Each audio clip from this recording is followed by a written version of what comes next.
Nothing wrong with working hard as a principle. It's the way things get done. And there's a law, there's diminishing returns. By default, the brain is going to keep you alive, survive, Okay. whatever it takes. What meditation provides is practice. Folks, today I've got a super fantastic guest. His name is Aaron Hendon, and he's this fascinating blend of an entrepreneur, an educator, a mindfulness coach, author, and he's also a top performing real estate professional. Now, the other thing too that I love is he's a bagel guy, and we'll get into that a little bit later. But today his mission is really about helping people experience their own agency and the ability to take ownership of their choices. And you can also find Aaron at aaronhendon.com, and that's AARONHENDON.com. Aaron, thanks for being here. Welcome. Chuck, a real pleasure. Thank you so much for having me. I'm delighted. Yeah, like I said at the top, I'm really looking forward to learning a lot from you because you've had this remarkable and I'm going to say a diverse career path from being an artist to bagel baker, entrepreneur, real estate, all that stuff. Was there a common thread when you look back at all this that connects all these chapters of your life together? I like to look at it in the context of what I consider now to be my calling, which is that people experience agency and are expressive of their own loving kindness. Mm-hmm. But I can't say that that was really the driver from going to art school, into waiting tables, into starting a baking, into owning a bakery. The way So I have a little tattoo of Harold and the Purple Crayon. I don't know if you can see it, but so you like that kid's story, and it's, he's just taking the crayon for a walk. That's his job. So if you're not familiar with the Harold and the Purple Crayon, it's a little toddler. And he's got a purple crayon, and he just draws. He's in a crib and he wants to get out, so he draws a ladder, and then he goes for a walk and he draws the road, and then he draws an apple tree, so he goes climb the apple tree, and he's just taking the crayon for a walk and seeing what it builds. And I have that as the guiding light of my life, is that I don't necessarily think, it's like John Lennon said, life is what happens when you're making other plans. It's, let's just take the crayon for a walk and see what wants to be built, see what wants to go. And I think that's the thread, is the crayon mark through the life. All these careers that you've had, I look at it as and correct me if I'm wrong, or don't take it in the wrong way, you're a service-oriented guy. Like you said, you want to help people. And in every facet of your career, your path that you've done, real estate, you're helping people. Bakery, I love baked goods, you're helping people. It's yes. Service is the number one thing for me. I mean, my favorite job of all time has been waiting tables. Really? I just love waiting tables because it's pure service. There's nothing else to do. You just take care of those people for that hour or 2 hours that they've got. That's your whole job. And it's nice, it pays consistent with what the responsibility is. So it's not sufficient for me to create a career out of, but it's just the best job. I loved it. I love it. I kind of feel the same way about when I worked at several different pizza places in my earlier days. People love pizza. They come in there, they're happy, and I love serving them, clean up after them. Loved it. Yep. Because you talk about helping people and experience their own agency, I guess my question would really be, what does that mean in practical terms, and why do you think that so many people today feel so disconnected from it? Yeah, so agency is the same thing as autonomy, is having a say about the quality of your life. And I think there's just a lot of factors involved in why we don't experience agency in a lot of areas. So I don't think there's a simple soundbite. Here's why. The world is as distracting as it's ever been. Mm-hmm. We have the most distracting device within hand's reach at all times. Yeah. So the brain is, if you give your brain a choice between thinking and not thinking, it's going to choose not thinking every time. It's designed to conserve energy. So scrolling is a great way of avoiding using any sort of mental prowess, any agency. It's addictive in that way, that it's a simple way to avoid extending any kind of energy on anything. Yeah. So there's that, and we're more and more and more conditioned. It's more and more available to us. It wasn't available to me growing up. I mean, you and I, when we grew up, had to deal with boredom. Mm-hmm. And boredom requires energy to get out of. Yeah. You have to actually invent something or do something or create again. It requires something of the brain to do that, and we're have solved that problem. There's never a moment where you need to be bored. I'm often watching TV and on my phone at the same time just to make sure I'm not bored between scenes. I find myself doing that all the time as well. Yeah, that's an addiction. That's an addictive behavior. It's someone who there's a severe lack of agency in that. Unless you're actively choosing it, it's automatic. It's being chosen for us. Yes. Along with that, choosing your agency and everything, when we were little, this might be a little bit off topic, but we were taught to work hard and harder to get things and to be able to do things. And so that was instilled in us. But working harder isn't always the answer. So I'm wondering from you, was there a moment that you realized, you know what? I'm putting all this energy forward and it's not really the answer for me. Yeah, I think so. There's nothing wrong with working hard. Mm-hmm. As a principle, right? It's the way things get done. And there's diminishing returns. There's a level at which working harder is not going to get it done. And if that's the only, like they say, if the only thing you have is a hammer, everything looks like a nail. That if you only have work hard as your only go-to, it's the only move you have, then everything's going to be hard. It's just the way it's going to go. And I got to a point where through a series of different experiences, I really saw for myself that there was a way to access flow, which is distinct from force. Working hard, I would put in the force camp. Yeah. But flow is, beats force every time. It does. And it's funny. There's this. So everything for me now is I'm going to relate to the NBA Finals because I'm originally from New York and my New York Knicks just did the thing that I have been waiting since I'm 10 years old for them to do again. That's literally what happened this weekend. And, in watching those games, there was you could see various aspects of the team pressing. You talk about it in sports all the time.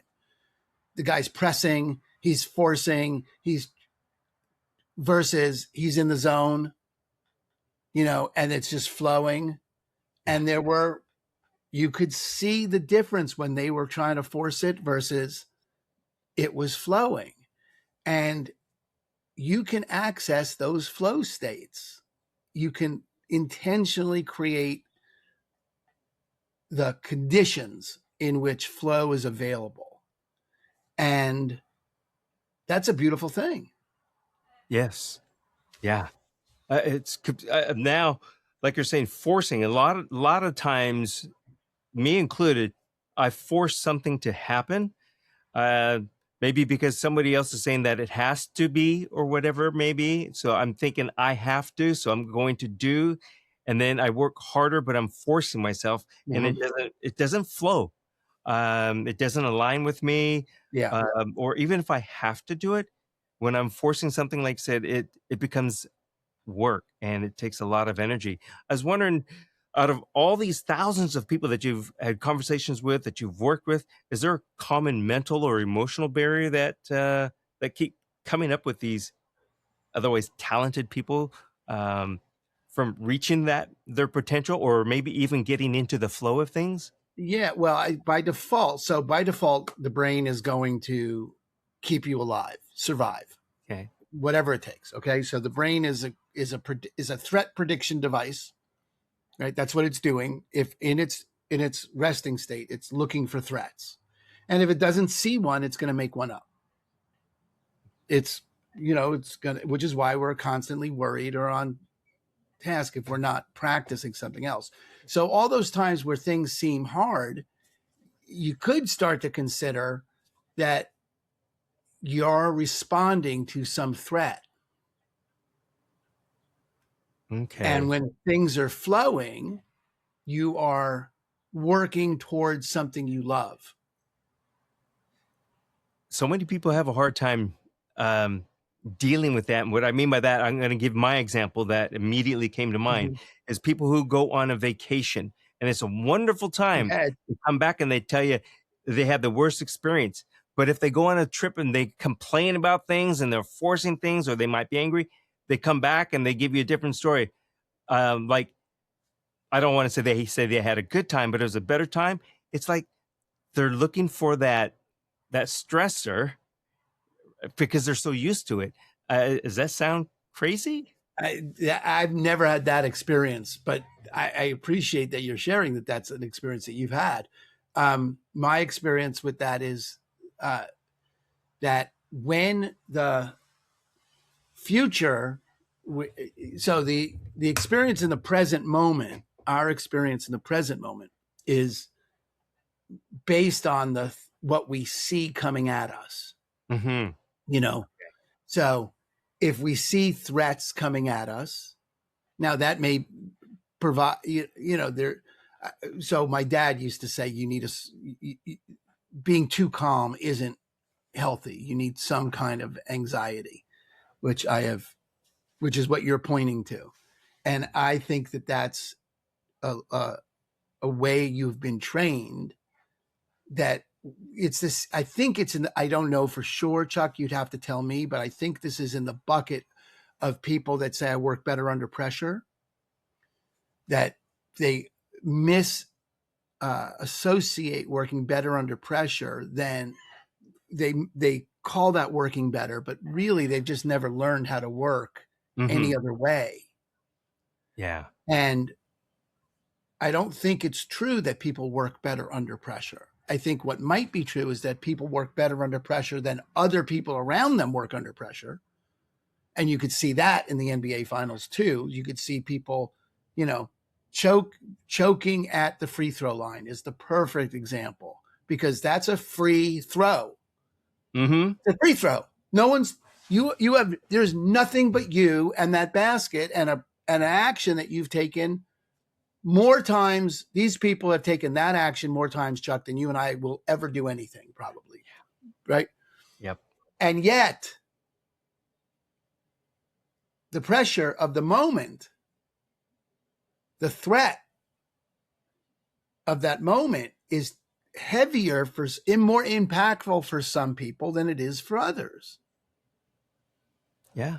Yeah. And that's a function of preparation. But I don't mean, I mean, for sure, taking that shot enough, but also the mental preparation it takes to train the brain to stay in the moment versus look out there for threats.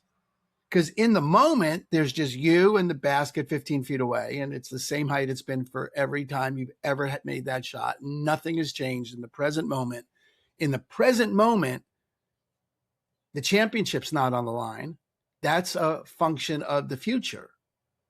In the moment, there's just you, your feet on the ground, ball in your hands, net 15 feet away. That's the moment. But Yeah. not everyone has trained themselves to stay in that moment. It's rare that you find people that have, but there's no one who says I work better under pressure that would also say I like things chaotic, frantic, upsetting, and frustrating. That's the best. Yeah. I don't want things to be calm, centered, and grounded. I don't want that. No one would choose frantic if they could choose calm, but they don't see a way to get calm. they've never trained their brain to stay calm, so they just do the best they can. Yeah. Yeah. I'll clarify. Yeah. I'm not the guy that goes on the vacation and Okay, has a good fine. time if it's terrible. I go there and I enjoy it, and I do absolutely the minimal thing that it takes. Because Good. I just don't know anyone that complains when things are too easy. yeah, and I don't, but you just do. harping on that part. I have come across people who do not have a good time if there's not chaos, and Great. that I think that's a function of never having trained their brain to slow yeah, down. I agree. Yeah, they're the And- ones that can't yeah. turn their brain off. That mindfulness thing, it's speaking of mindfulness, I think a lot of people maybe misinterpret what mindfulness might be, and to others it might sound intimidating or overly spiritual and all that stuff. Yeah. But um, what would you tell them um, about Yeah, that's mindfulness? easy. So in the 1960s, if you saw someone jogging, you might assume they're being chased Yeah, because there was no frame for ordinary people running. That wasn't established as an activity that would improve your health for regular folk. I mean, maybe, if you were trying to run a race. Same thing with weightlifting in the 70s and 80s. That was all Charles Atlas and Arnold Schwarzenegger. You're going to be a bodybuilder if you're lifting weights. Yoga, hippies and gurus. Until the frame changed, and now housewives and students and young kids and all do all three of those things. right. And all three of those things, the frame has changed, and it is an obvious solution to increasing your health. It's just obvious now, but wasn't always obvious. And it wasn't that long ago that it wasn't that obvious. It's not like you have to go back really far in time. Mindfulness suffers from a similar mythology, a similar lack of framing. That when you hear meditation, first of all, when you hear mindfulness and meditation, you think they're the same thing. Mm-hmm. And when you hear meditation, almost everyone, what comes up is empty the mind, cross-legged, on the floor, incense, cushion, mountaintop, guru, right? Robes, chanting, bells. That's not inaccurate. That is a kind of meditation. You could meditate that way, and people do, except for the empty mind part. That's not it at all. But leave that part aside for a second. We're talking about simply allowing yourself to be with the way things are in this moment without judging. That's mindfulness, having your attention on the present moment on purpose with no judgment. Mm. And anytime you do that, you're exercising the same muscles that a Buddhist monk is exercising as they sit in silence. And I mean the exact same neuronal pathways are being developed. And I mean meditation trains the brain the same way lifting weights trains the body, the same way jogging trains the body. Meditation changes your brain, and people don't know that. Mm. It actually increases the activity in your prefrontal cortex, and it decreases the activity in your amygdala. It increases your reasoning, decreases your reaction. Your fight, flight, or fright calms down. You become more reasonable and rational when things get crazy anytime. And it's 10 minutes a day of meditation will do this in like 6 weeks. And that conversation is not had. That's why people think mindfulness is this weird, and I have to take all this time out of my day, and my mind doesn't stay quiet, and I can't do it, and all that nonsense that people have about it. Mm-hmm. It's nonsense from my perspective. From their perspective, it's valid. So that's, but that's the myth. That's I don't lift weights because I don't want to bulk up. Okay, but that's not what lifting weights does. I mean, that you don't have to bulk up and lift weights. You just are increasing your bone density, your lean muscle mass. You're doing lots of different ways to do it. So that's why it doesn't live for people, like the opportunity to train their brain to stay centered when things get crazy, because they've already decided what it is. And a lot of this is like mental health. To me, it seems like there's a lot of mental health, Yeah. mindfulness and everything. So I was wondering, what would you say to, and not to really differentiate, say one is better than the other group, but you've got your um, high achievers and high pressure environments, and then you have people who are performance driven, that they also put pressure on themselves. And then you have the ones who are low pressure. But how can someone stay ambitious and driven without sacrificing that? Really great question, Chuck. I love that question, because that's after you get through the people who don't meditate because they don't have time, Mm-hmm. right? You get the people who think their anxiety is the source of their performance. Like, if I lost my edge, I why would I do anything? Yeah. Okay. So just take that apart for a minute. Just like look at what you're saying. When you say that, you're saying, so the only reason you do anything is because you're forced to, because you need to get kicked in the ass, because you have a threat. That's the only way you're willing to live life, is as a threat response system. That there's nothing you love so much that you would just do it because it makes your heart happy and no one needs to talk to you about it. I don't think that's the case. Yeah.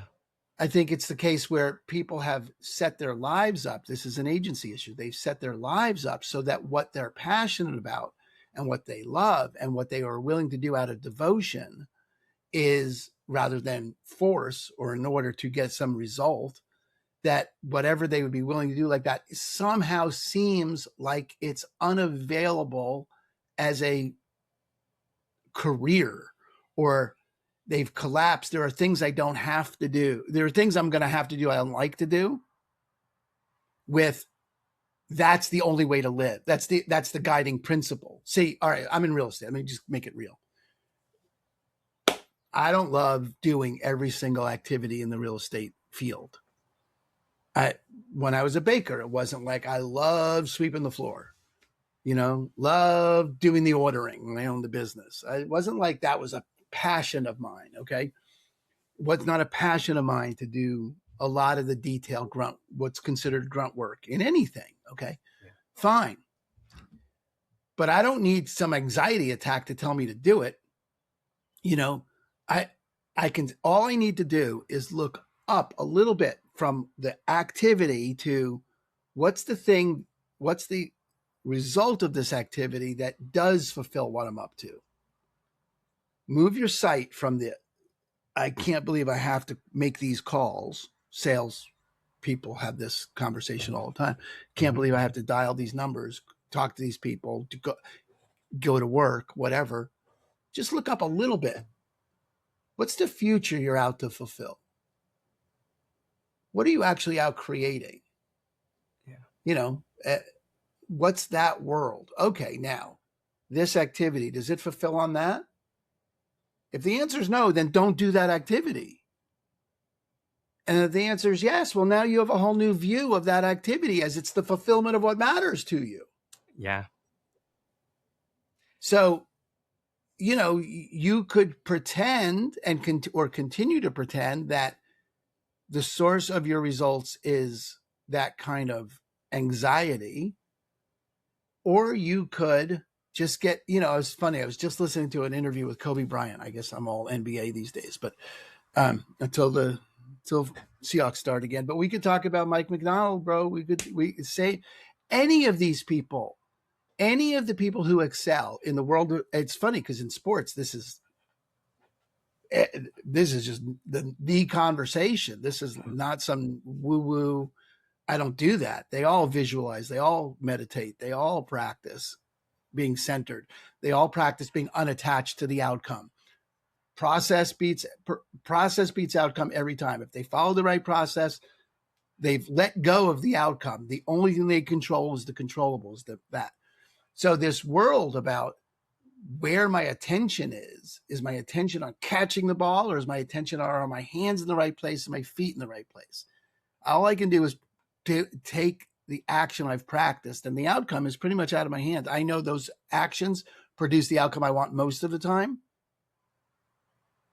but we'll see. It's funny. Mike McDonald has this thing. I don't know if this is connected or not, but so I don't know if everyone knows you're from Seattle. So we're both, assume you're a Seahawks fan. I made that leap. Okay, fine. I am. Okay, fine. And, Mike McDonald had this great interview last year before the Super Bowl, before they were even in the playoffs, I think. And he was talking about, the way they design the way they train plays is, he said something to the effect of, I'm not interested in them learning the play. I'm interested in them learning how to think that the play shows up so that they can dance to the circumstances. Because if they only know I go from here to there and that's the play, that's going to be totally insufficient. Because if they're supposed to go from here to there and there's someone in their way, they need to be able to have the cognitive flexibility to figure out what there is to really do, what's the end result that they're looking for.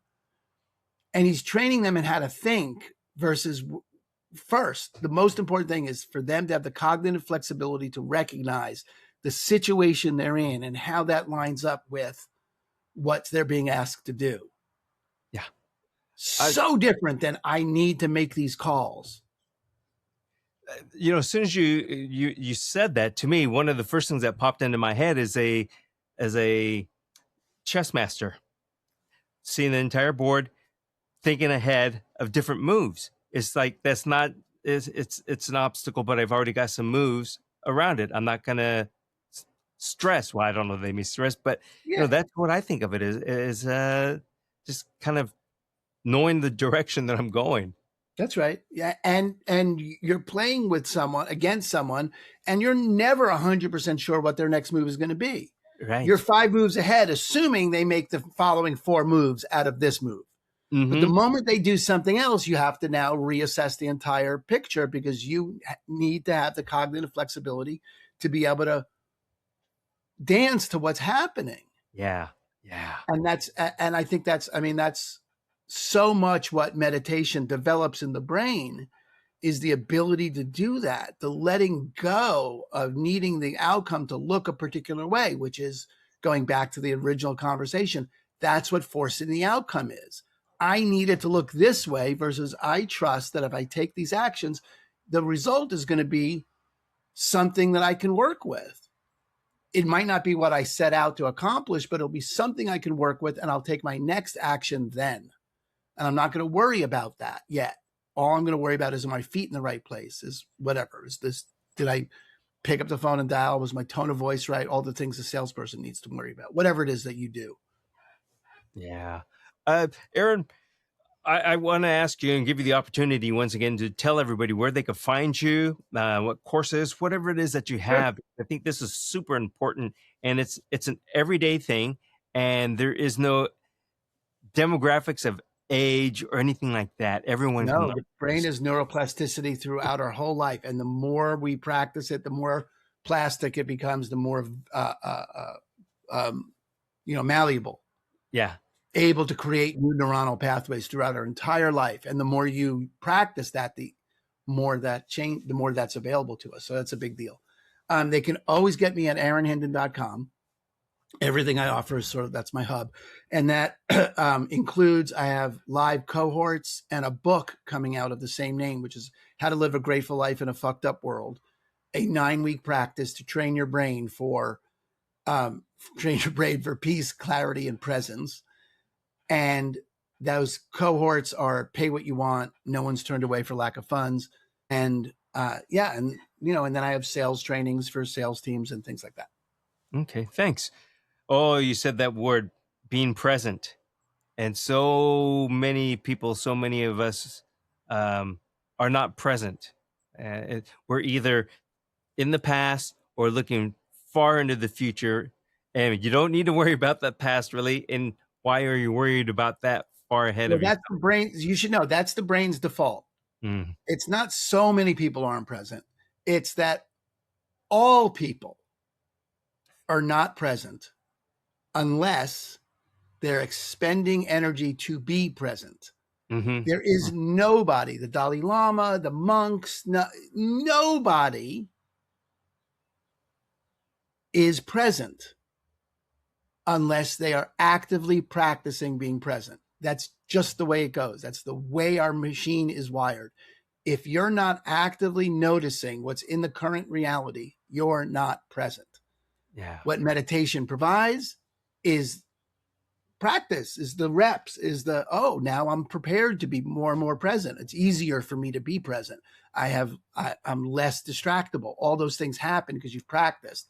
But I just want to make sure people are clear. There is no just present for Got human it. beings.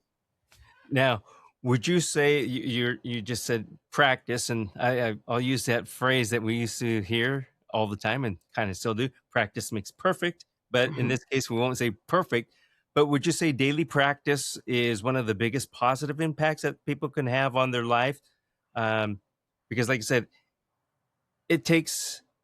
Well, you didn't say this part, but I'll say it takes energy. It's not going to happen just overnight. It's not going to Yeah, happen, and then you don't have to work at it or practice. that's right. It's Yeah, you have to do it, it all the time.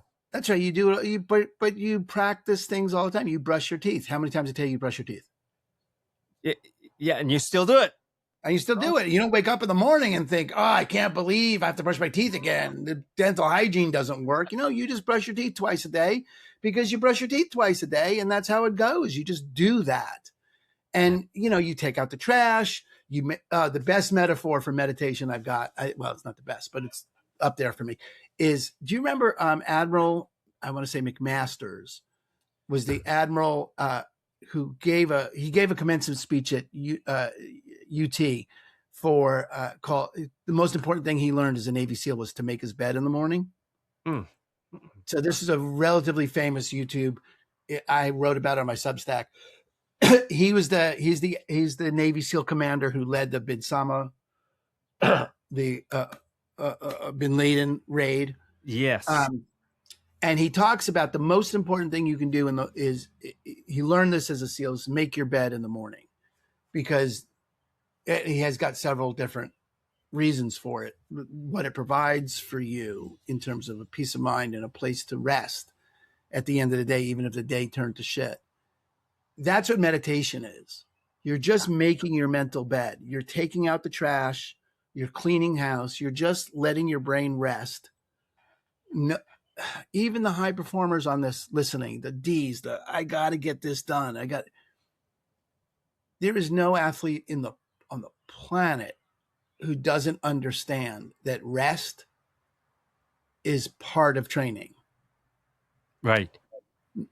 None of them are oblivious to the fact that rest is where muscles grow. Rest is required, except in hustle culture, being busy is a badge of honor. I'll sleep when I'm dead. I don't have time. How do I make my downtime more productive? Unbelievable question. Are you kidding me? Yeah. Right? But that's the kind of world we live in unless you take a break, unless you force yourself to stop. And for 10 minutes, even if the only thing you do is enjoy your coffee. You drink coffee in the morning? I have my coffee concoction. Okay, great. And if you just put your phone down, turned off any sound, music, TV, and you just sat with your coffee concoction and you looked at the mug and you looked at the foam or whatever's on top, the oil, and you felt the heat of the mug in your hand and the weight and what it felt like to lift your arm. And then the temperature of it as it touched your lips and the first flavor profile. And then what it feels like going down your throat and noticing the cup again. And you did that for the entire cup of coffee, 10 minutes, 15 minutes. And all you did was mindfully drink that coffee, noticing everything there was to notice about it as you did it. And other thoughts would come up. You'd be making lists and things you got to do tomorrow, all the stuff. all the mind wandering would happen, and you would just thank it for sharing and come back to the coffee cup. That coming back to the coffee cup is meditation. That's all meditation is coming back to the moment. It's not leaving the moment. That's not possible. There is no path for a human being called not leaving the moment. That's not a thing for us. It's always leaving the moment, scanning for threats. Mm-hmm. And then, oh yeah, and the coffee cup. And that's like it's a bicep curl. Coming back is the curl. Yeah. And you will get better and better at coming back. But that does not mean you're ever going to get to the point where you don't leave. You are never going to be in the present by default. Not an option.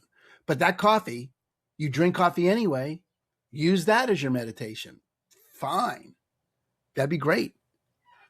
You know, I like what you said, though, about the making the bed in the morning. To me, I look at that. That's my foundation. I get up, I make my foundation for the day. At the end of the day, when I come back, it's solid, it's there, and it's there for me to rest. As opposed to if it was unkept, just not made, the foundation is not there. And to me, a lot of times, the foundation is so important to have that base. You can't build a house bigger than the foundation. Mm-hmm. Mm-hmm. Fact. Yeah, not contextually, you can't build a house, and having a foundation doesn't guarantee a house. Right. Just because you have a foundation doesn't mean but you can't have a house without a foundation. And we don't spend enough time on the foundation in a world that's more distracting than it's ever been. There's not even a news cycle anymore. Yeah. It's just, when you're backing up and the beeping gets louder, right? As you get closer to the wall. Yep.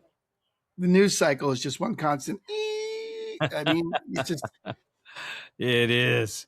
It is. I don't know how kids do it today. And maybe that's why a lot of them, I'll say, are checked out. At least the ones that I know of through family members and friends of family and things like that. They're kind of checked out. I want to ask you a kind of a fun question, I'll say. Sure. Is that, again, I'm going back to bagels. I love an everything bagel. But you sold the successful bagel business and then built a thriving real estate career. Now, this is going to touch on the mindfulness part, but I was wondering what version of yourself would surprise the current Aaron the most of what you did in the past?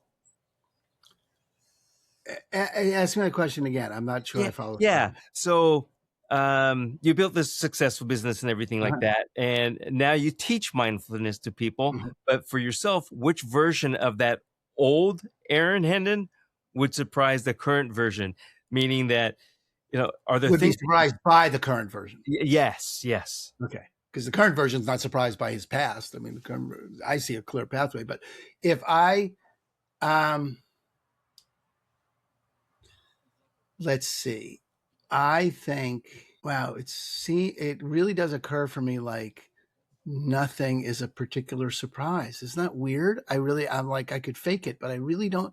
I feel like it's been a really, like there's been different. I think the current version of Aaron has shed the most bullshit from whatever the previous versions of Aaron's were trying to shed. I think art school Aaron. Okay, let's go back to art school. Art school Aaron would be surprised at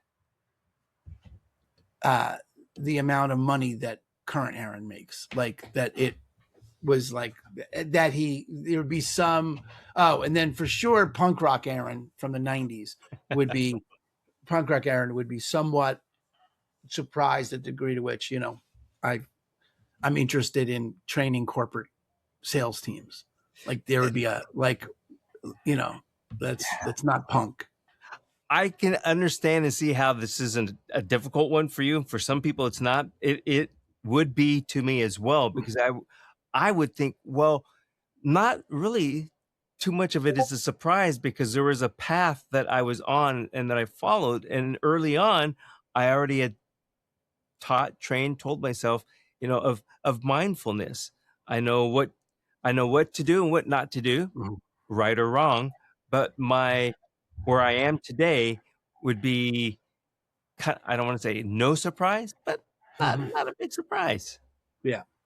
Yeah. I'm like that. I feel like that. Like it's, I mean, I think young Aaron, like as a kid, would be really proud. And I've done a couple of things recently where I was like, 13-year-old Aaron would be really happy about this. I think as we get older, we're like, I get more freed up to make my younger self happy.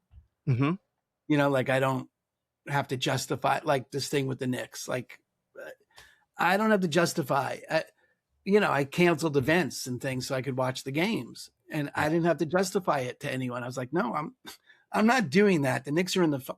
This is like happens never. This is like, 53 years. There's a chance of something happening here. So I don't. But that's a very,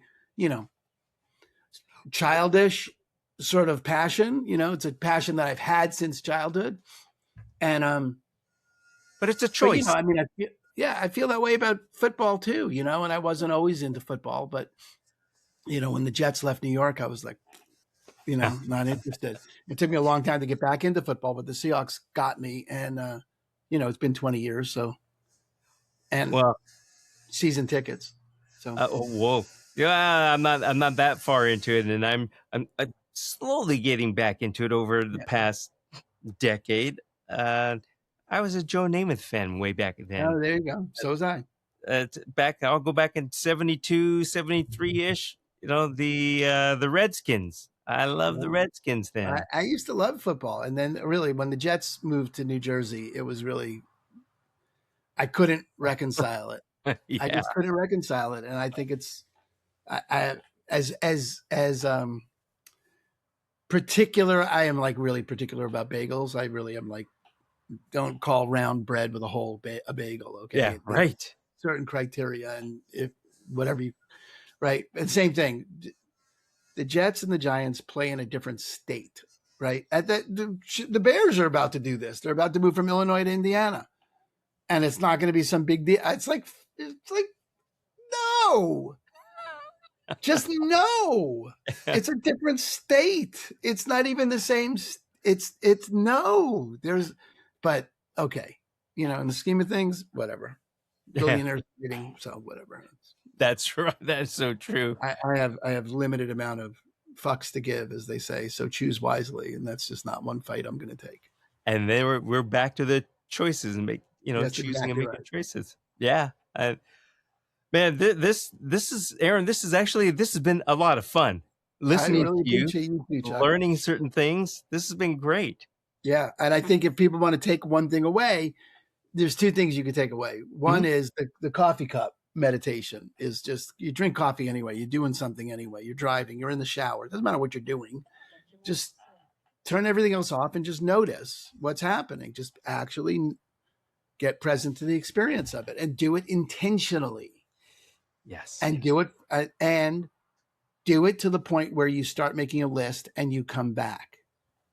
And then you'll start doing some, thinking about something else, and then come back. Just keep coming back. And in the return, in the coming back, the most important thing, and if there's one thing to take away, it's be kind to yourself. Yes. There is no downside to being kind to yourself. There is no downside to being gentle with yourself. Yep. And that's the number one thing. Well, and I think that is probably right up there with being one of the most difficult things for people, for us to do, is to be kind to ourselves, because we become the worst. We are our own worst critic. Absolutely. We say negative things about ourselves before anybody else, like we're beating them to the race or the chase. It's be kind to you. Well, all right. So here's a way you can visualize it. Okay. Yeah. When you teach someone to walk, like a baby, a toddler, you teach a toddler to walk. And whether you have kids or not, this is how you were taught. If you have kids, you know this because you've done it. But